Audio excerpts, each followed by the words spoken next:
देखल ना चाहे प्यार के दुश्मन लोग भाई।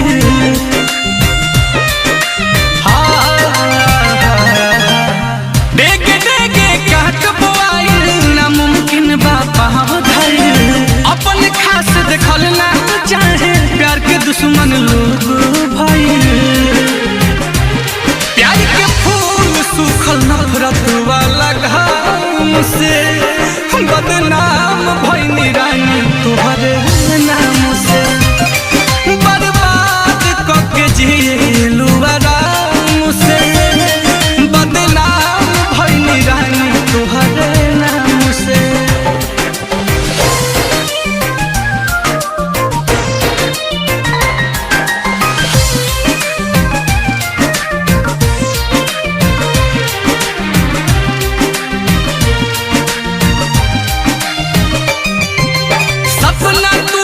शीशा जैसे दिल चकना चूर भइल। नीलकमल अखिलेश कलेश में मुएला मजबूर भइल।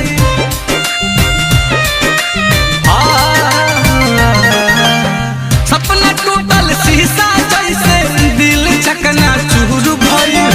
नीलकमल अखिलेश कलेश में मुएला मजबूर भइल। तू सलामत रह जी रही